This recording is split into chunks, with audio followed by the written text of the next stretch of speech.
It's good news for the September wrap up, guys, because throughout the month I found my first 5-star read since I'm pretty sure the month of May. So in September, I participated in Magical Readathon. I did manage to pass my Magical Readathon calling, although I did need to use a couple of scrolls to get there. But it was a success. The month was also a success overall, and I did get through a solid amount of books. So today, as always, we are going to be going through these in the order that I read them. The majority of the books that I read were for Magical Readathon, but I did also read a couple outside of that. But if we were to get into the statistics, in the month of September, I read a total of 4,267 pages across 10 books, which breaks down to an average of 142 pages per day, which is real nice. For the star ratings, we had one 5-star read, but then we also had a lot of very mediocre books because I had 3 2-star reads, 5 3-star reads, 1 4-star, and 1 5, bringing our average rating to 3 stars per book. For the demographics, I read 7 adult books, 1 new adult book, and 2 young adult books. For the formats, I read 5 standardly formatted novels, I listened to 2 audiobooks, and then I read 2 ebooks and 1 novella. For the genres, we had 5 fantasy, 2 paranormal, 1 fantasy romance, 1 literary fiction, and 1 mystery. And then finally, for the places where I sourced these books from, 6 of them were from my own TBR that existed prior to the start of 2024. 3 of them are books that I have hauled this year, and 1 I read on Kindle Unlimited. So we are going to dive straight into that KU book first, because my first book of the month was Children of Fallen Gods by Carissa Broadbent, which was for my Patreon book club. So I started this one in August and it carried through to September. It's like I think a 600-ish page book, and this one is following a young woman who is a slave. She manages to free herself from slavery, and she travels to a kingdom where there is an order of magicians. She asks if she can join them, and they reluctantly agree, providing that she can complete an apprenticeship and keep up with the rest of the novices. So she is then put into the care of the reclusive fire wielder called Max, and this is a fantasy romance, so they do grow closer throughout the first book and the series as a whole. The whole reason why she's going to the trouble of even joining this order of magicians is because she would like to go back to the kingdom that she's from to free her best friend from slavery and ideally abolish slavery forever. And she believes that this magical order are a benevolent order and that they will come to her aid, and it doesn't quite turn out that way. So I really enjoyed book 1. I think I gave it 4 stars, and so I was very eagerly anticipating book 2 in this one. It did dive right into the plot straight from the jump, which was kind of a little bit unexpected given the very slow kind of steady pacing of book 1, and I didn't really love that about it. I felt like we were jumping through big plot twists really quickly. Throughout the course of this book, we had a lot of very monumental events, and I felt like they were a little bit too close together, that they should have been maybe interspersed throughout the series as opposed to them coming kind of rapid fire throughout this second book. I think in terms of big events that happen throughout this novel, this could have been separated into 2 or potentially 3 books. Not that the bits in between these events were anything that would be kind of worth filling an entire book with, but the kind of climactic things that were happening were almost like end book kind of events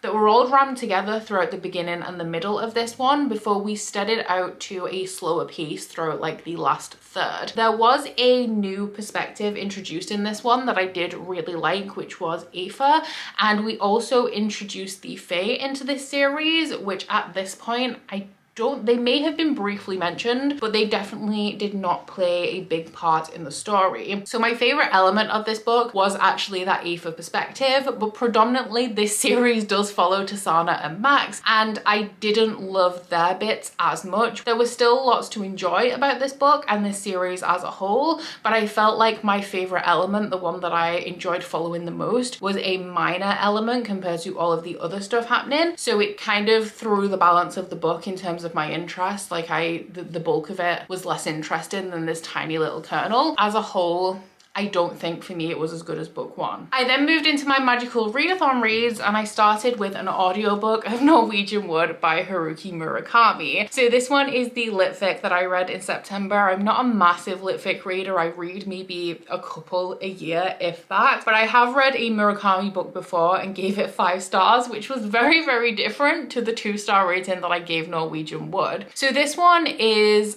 I'm not sure if I would call it a coming of age story necessarily, but it is about a man who is reflecting on a period of his life where he was at university, and the story is told in the structure of these 3 women that he met and was friends with across this very short period. This book deals heavily with mental illness and also suicide, so content warnings for that, because it does play a big kind of recurring theme throughout this novel. Now, this book is very sexual, and that is one of the elements that I liked about this the least. Murakami very often writes sexual scenes in an uncomfortable manner, and while I don't necessarily mind that when it is kind of sparse and interspersed throughout the novel, when pretty much every prominent interaction is sexual and we keep coming back to like really uncomfortable, disturbing sexual encounters, is kind of where I draw the line. Obviously, like, scenes like this do serve a purpose, and Murakami is known for these uncomfortable scenes, but when it is pretty much the backbone of a book, I do think it is just a little bit too much, especially because I listened to this in audio and the narration is very, very good, but I personally don't really listen to romantic or like intimate scenes in audio because I don't like it. Like, I would much rather read that with my eyeballs. Aside from that, I just personally don't really love novels where not a lot happens, and with a lot of Murakami's books, because it's literary fiction, we are more focusing on the themes of the novel than the actual events.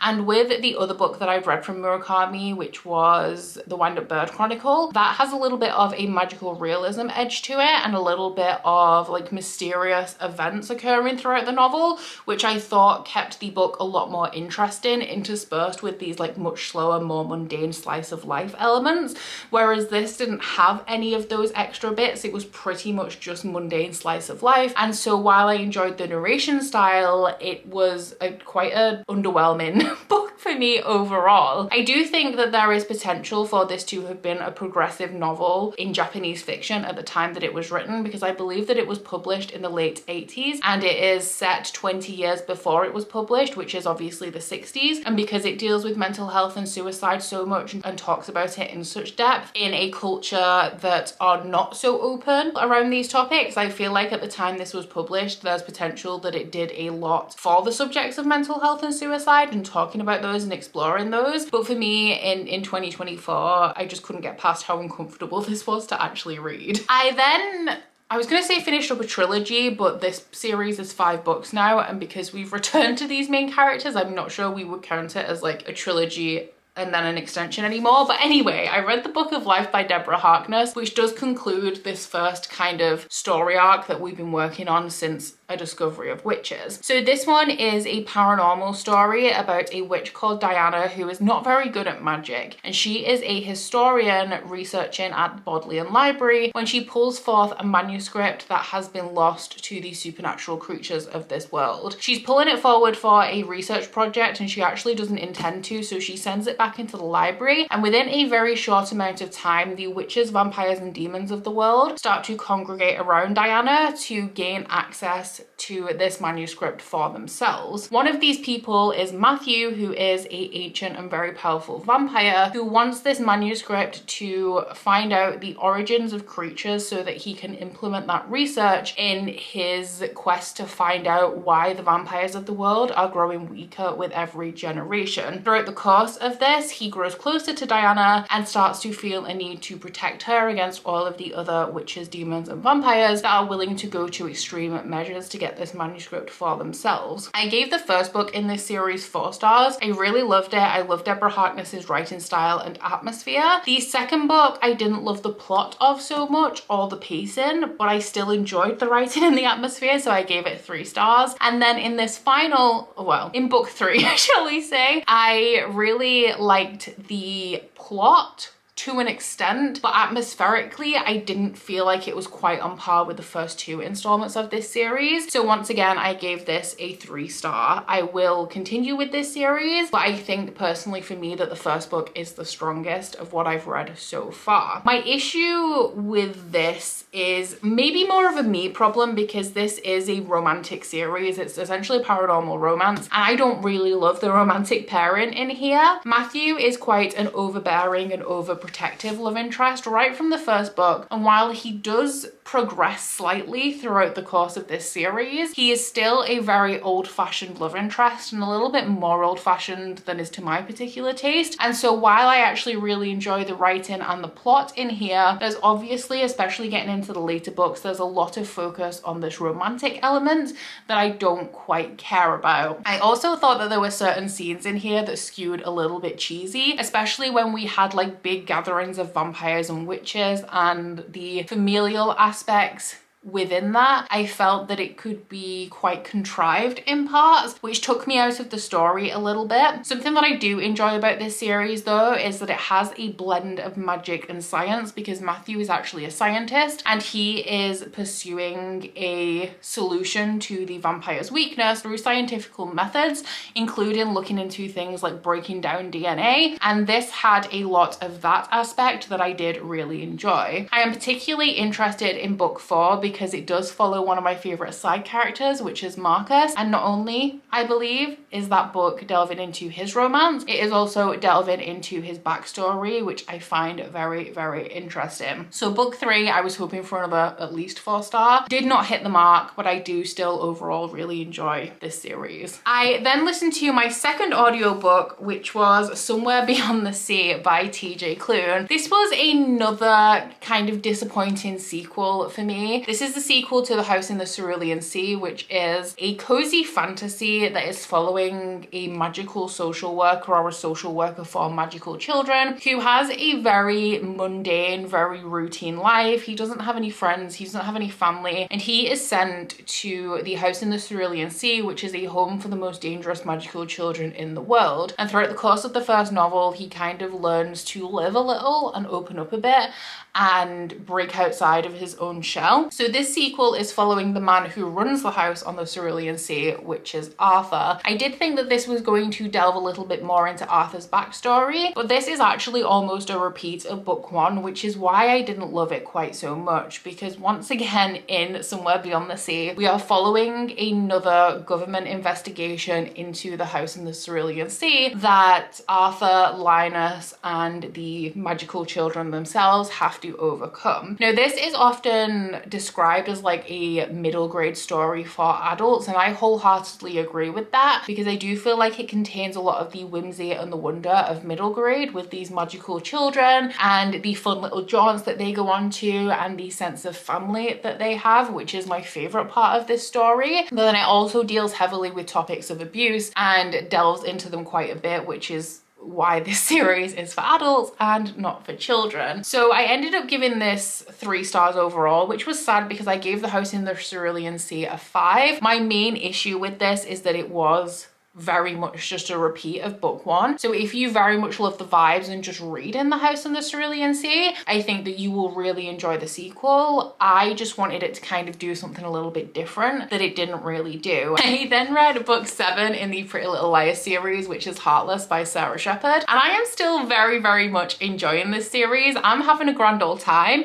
In fact, I would say that books 6 and 7 have been my favorite installments so far. This one, if you guys don't know, is a young adult mystery series. There was a very popular TV show based on it in 2010 that ran for, I want to say 6 or 7 seasons, but honestly off the top of my head I could not tell you, but I was a massive fan at the time. And this one is about a girl who goes missing called Alison, who is the queen bee of her friendship group. So without Alison to hold them together, the 4 girls who are part of that friendship group kind of drift apart, but have to come back together when they start receiving anonymous threatening text messages from somebody who signs their messages as A. So I've talked about this a lot, so I'm not going to go into too much detail about this series as a whole. It is set in the early 2000s, so it has a bunch of red flags. I said last month when I read book 6 that progressively, like, those red flags are kind of tapering off with every book, while there are definitely still some very much present. But I just love the drama and how unrealistic this series is. All of these girls come from incredibly rich families. They're constantly name dropping like their designer clothing items, which I feel was very, very popular in young adult fiction in this era, and I love the nostalgia. It just takes me right back. And because of how wild and unrealistic it is, the plot twists are like super dynamic, and the more we get into this series, the more it differs from the plot of the TV show, which obviously, as somebody who is very familiar with the TV show, that definitely adds an added level of enjoyment for me, because I'm always expecting this to go a certain way based on the show. So it takes me by surprise when it goes like in a completely different route.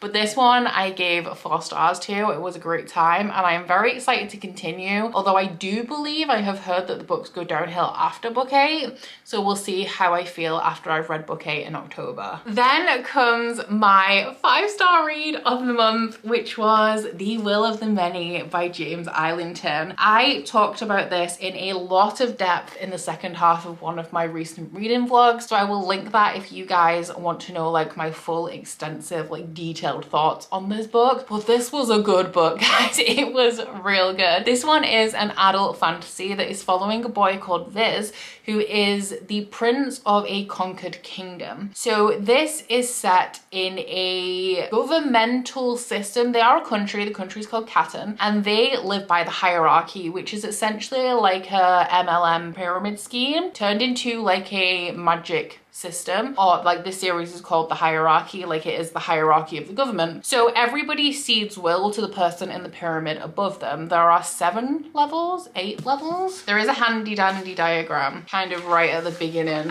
of the book, but there are 8 levels in total, and everybody cedes will to the level above them. So ceding will is essentially giving your strength, your life force to the person above. So every tier of this pyramid is stronger than the tier below them, and the people right at the bottom are very run down, very weary, because they're not receiving will from anybody else. So this country has conquered a bunch of surrounding countries, and our main character Viz is the prince of one of these conquered countries. Since his country was conquered and he managed to escape, he has ended up at an orphanage. He works at a prison, and then in the evenings he participates in fights where he wins money for like every fight that he wins, which he is saving up to eventually build a life for himself. So one day he is approached by a Quintus, who is like the 5th tier of this pyramid, to gain access to this prison where Viz works, because he wants to interrogate a prisoner. Now Viz, being a prince, has had an extensive education, so when this Quintus starts talking to the prisoner in a dead language, so Viz doesn't understand, Viz does actually catch the gist of that conversation, and the Quintus notices that he has understood. So the Quintus then comes to the orphanage where Viz lives and goes through the process of adopting him, because he is looking for a champion to enter into the academy in this world. There are 3 tenets to the hierarchy: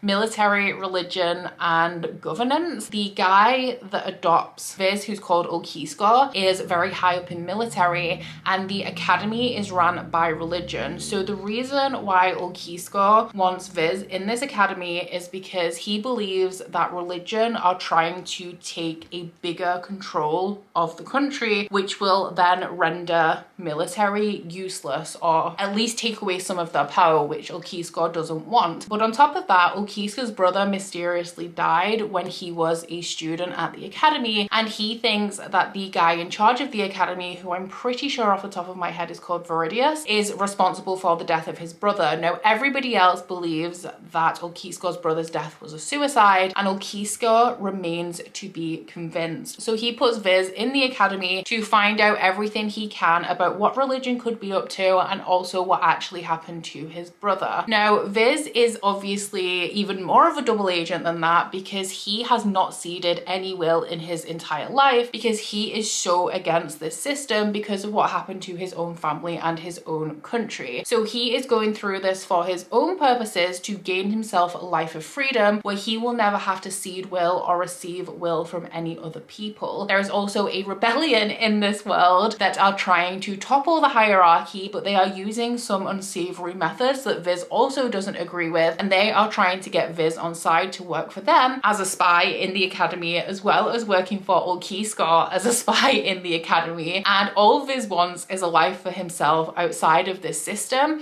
which a lot of people in the rebellion think is very selfish, because essentially if you are complacent, you are part of the problem. But Viz is essentially just wanting his own freedom and a little bit of peace after what happened to him when he was a little bit younger. That was a very long synopsis that barely touches the tip of the iceberg of this plot. But for a basic plot, I mean, I think I did a very good job there, guys. So I adored this book, as you can probably tell. The world building and the pacing of this, I would say, are probably my two favorite elements. James Islington introduces this world in probably my favorite way, and that is that he gives you little bits. Like, this world is very complex, as you can probably tell from the synopsis, but the way they're delivered to you is in bite-sized chunks, so you are gaining a very good understanding of the world. But at the same time, because of how detailed it is, you are very aware that this world is very, very complex. And so when there are plot twists, and there are many in this book, they take you by surprise, because while you do have that good understanding, you also know that there's so much that you just do not understand. On top of all of the political stuff, there is also a layer underneath this hierarchy, which is explored throughout here, which I also really enjoyed, because it adds like a whole like new depth to an already complex world and an already complex series. This book has been compared to Red Rising a lot, which was one of the reasons why this was a 5-star prediction for me, because I love myself some Red Rising. I definitely agree with that comparison as well, especially when we get to the academy portion of this. Do be warned though, if you are looking for that academy setting in here, it does only enter the book about a third of the way in, so you do have to wait for it a little bit, but that was absolutely not a chore for me at all. I would actually say that the first third of this book reminded me a lot of Nevernight by J. Kristoff, because we have like a very, very similar setup, and both Red Rising and the Nevernight series, like The Will of the Many, are very strongly influenced by the Roman Empire. If I were to compare this book to anything though, like with the Lycanius trilogy by James Islington, which I have read the first book of, really enjoyed, and then just never got around to continuing, I would say that if we're talking about writing style and atmosphere, this book is more like Brandon Sanderson. We have very complex worlds in both of these authors' works. They are very good at world building, and they have a bunch of plot twists, but their writing style is very similar in that it is not difficult. Like, the way that they introduce the world to you to give you that really good foundation is in a way that is very, very easy to digest and not at all dense, in my opinion. Like, at no point in this story was I confused about the world or confused about what was going on. James Islington gives you a very, very clear picture of this world, which makes it so immersive, and is one of the main reasons why I gave this book 5 stars. I do have 2 criticisms of this book, very, very minor. The first one is that our boy Viz is an extremely talented guy, and he succeeds at everything that he tries. For me, that got a little bit unrealistic, probably about 2/3 of the way through this book, because obviously, like, he is competing against the children of the elite. These are highly intelligent, highly trained, highly skilled individuals, and he is just very easily beating them at every turn, which there's a point in this book where it starts to feel quite unrealistic. And then my second minor complaint is that I felt like, in comparison to the rest of the book, the last 100 pages were a little bit more rushed. That being said, I do feel like some of the confusion that happens in those last 100 pages is because of the plot twist at the very, very end, which I'm not going to say anything about aside from that I loved it. And I'm so ready for book 2. So yeah, everyone who said that I was going to give this 5 stars, I gave it 5 stars. One of my favorite books of this year. I then got into episode 8 of Shelve It or Scrap It, which was the last video that I posted on my channel. If you guys missed it, you should go check it out. And I did things a little bit differently in this episode, because instead of picking from the stacks, I read sequels from my Unhaul Cart, my self-destructing books sequels, to clear some space to be able to shelve books from the stacks onto the shelves. So the first one of those I read was The Solace of Sharp Claws by Lana Pacherzik, which is the second book in the Fae Guardian series. This is at its core a paranormal romance. Like, it has the formulaic nature of a paranormal romance, even though technically it is like a dystopian series that has a lot of high fantasy elements, because we are following Fae. Everyone in this world is Fae, no matter whether they are wolf shifters, like in the Season of the Wolf, which is the first trilogy in the Fae Guardian series, or whether they're vampires or elves or all of the different types of Fae we have in this world. Our female main characters in this series are women who are from modern day Las Vegas that were magically frozen and have defrosted hundreds or thousands of years after nuclear bombs destroyed the world. So they defrost into this time, which feels very much like it's in the past because we have Fae warriors, but it's actually in the future, and the metal and the plastic that is in our modern world is what has stopped the flow of magic in modern time. So once the world has ended and all of that metal and plastic is gone, magic has come back into the world, and we have all of these Fae that are now the main inhabitants of Earth. Our main antagonists of this series are people who were bad guys in the modern world, and our female main characters are teaming up with their mates who are Fae Guardians to hopefully rid these horrible people from the world who have existed for many, many years. So this one in particular is following Thorn, who is the son of the male main character in book 1, and his mate Laurel, as there is a prophecy that Laurel will lead Thorn to his missing best friend. This series, I feel like, has so much potential in terms of the concepts. Like, I'm really interested in the concept of this post-apocalyptic world where magic is once again like here, present, thriving on Earth. But because this does follow the formula of like a paranormal romance with a different couple in every book, we do really focus more on the romantic elements than we do the fantastical, which just isn't really for me. And when I read the first book, I felt very much the same, but I wanted to give this series another chance because I liked that concept, like that the world is built on. But these are very much, like I said, in the vein of paranormal romance for me, and for whatever reason, paranormal romance that is like this with many different books following a different couple in every book just really doesn't work for me. And it's sad because I want it to. Like, the Pretty Little Liars series essentially does for me what these kinds of books do for other people.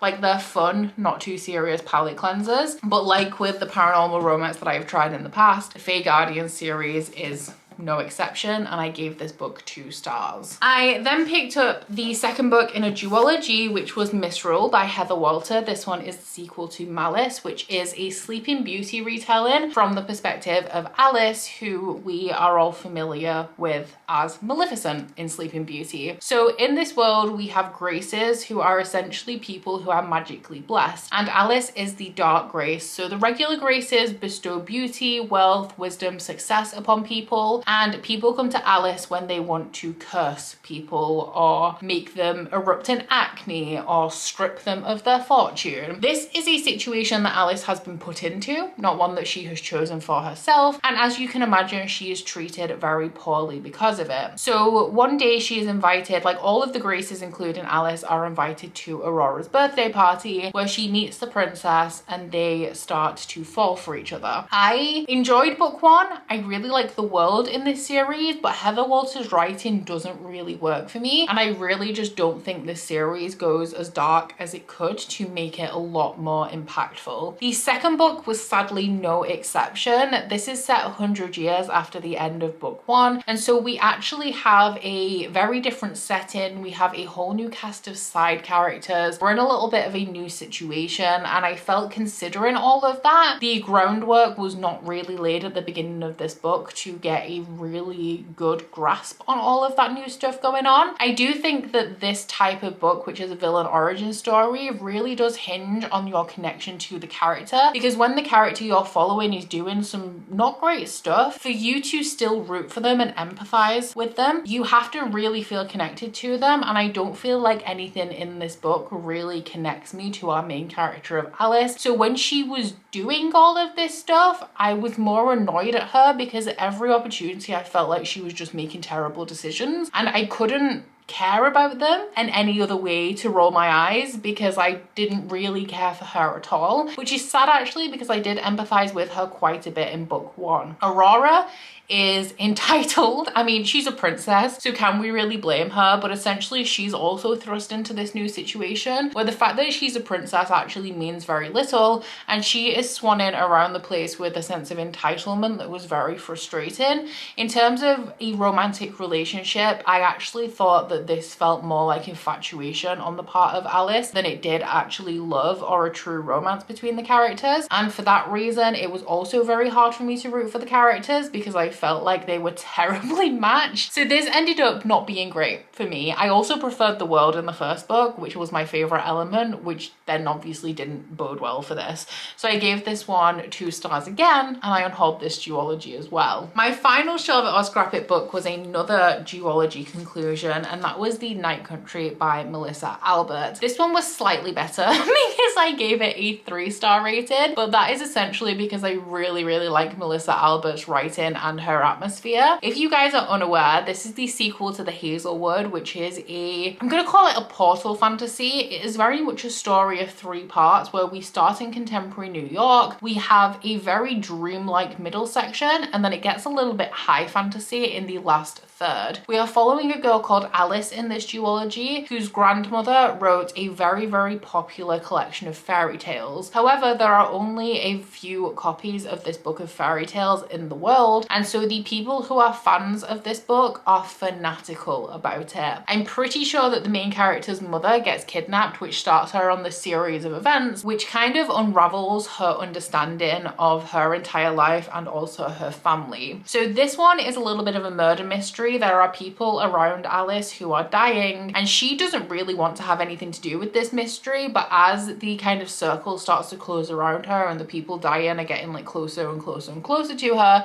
she kind of has to take note and do something about it. Now, like I said, I really like Melissa Albert's writing style, which is what makes this series a little bit more disappointing for me because I don't love the fantastical elements. This, obviously, with the nature of this book of fairy tales, is a very fairy tale-esque story within the magical elements, and as I've mentioned before, that doesn't really work for me. It's not a method of storytelling that I particularly enjoy, and I think that that is because I prefer things like The Will of the Many, where every time I ask why, there is an answer. Whereas when we come to fairy tales and it's like, why does this magic exist? The answer is usually like, just because it does. And I just can't really, like, my brain just cannot get behind that, because this is a kind of series where you have to suspend your disbelief. You have to be ready to believe in every kind of plot twist that is thrown your way, because there's not necessarily a concrete, like, solid logical reason as to why any of this stuff is actually happening. So this was a little bit more disappointing for me because there's an element of this that I really love, which is the contemporary fantasy aspects and the writing and the atmosphere created there, while I really don't gel very well with the fantastical elements in this series. So I decided to also unhaul this duology,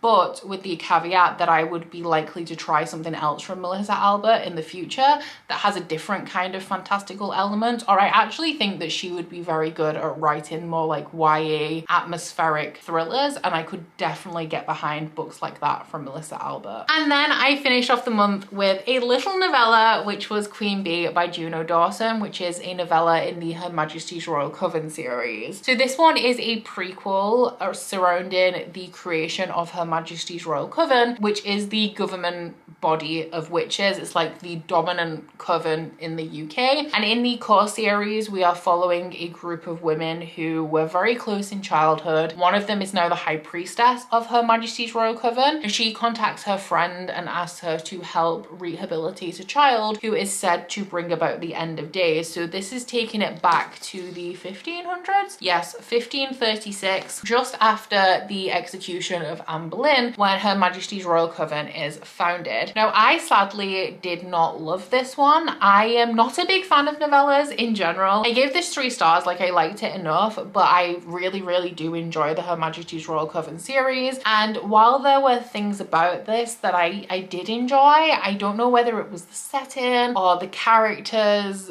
but I just left this one not even feeling underwhelmed. It just didn't really hit for me. So we are essentially following Anne Anne Boleyn's lover, who is that Cecilia or Grace? We are following two witches from Anne Boleyn's circle. One is Grace and one is Cecilia. And Grace is Anne Boleyn's lover. So after Anne is beheaded, she knows that somebody within Anne's circle betrayed her and told people that she was a witch. So she is hunting down the person in the coven that outed Anne. And at the same time, we have the witch hunters, which I think is like, is it Oliver Cromwell? My history is shocking. Like, history is not my specialist subject, and I have mentioned that many times on my channel. But it is a couple of like influential people from King Henry VIII's government from the witch hunters in here that are also hunting down these women. It was fine. It was just like, there are a couple of points mentioned in here that I think could be relevant to the third book in the series or the series as a whole. But aside from that, like, I just didn't care for this very much, probably because it was an aside to the series, and because while I do think that there is like a potential small connection there, I don't think that this is necessary reading when it comes to the Her Majesty's Royal Coven series. One of the things that I love about the series as well is that it is set in the north of England, which this obviously isn't, because I really love the relatability of that for me, because I'm also from the north of England. So while this did still have a lot of things about the series that I love, there were elements missing that I also really love about the series. These are all the books that I read in the month of September. I am hoping for at least an equally as successful reading month for October. Although, to be honest, if I read a little bit more, I would not be mad about that either. I am, of course, also participating, or hosting, should I say, the Spookoplathon in the month of October, which is why I'm hoping that I read a little bit more than I did in September. And it's not too late to join in if you guys also want to participate in Spookoplathon. So I will, of course, leave the announcement video down below, but I am very much hoping that that is a great month for me and for you guys too if you're already participating. I hope that you guys also had a great month in September, and that if you participated in Magical Readathon, you completed your calling like I did. Let me know down in the comments what your favorite book from September was, because I would love to know. I'm always looking for inspiration. But if you would like to leave me something down below just to let me know that you were here and you don't feel like you have very much to say, please leave me a crown emoji for Queen Bee. But aside from that, guys, please don't forget to like this video if you liked it, and subscribe if you wanna. If you head into my description box, you will find a link to my Goodreads, Instagram, and Patreon if you would like to join me on any of those. But that is it from me today, guys. Bye! Oh, you bite your friend like chocolate. You say you'll go when nobody knows, with guns hidden under our petticoats. We're never gonna quit it, no, we're never gonna quit it, no.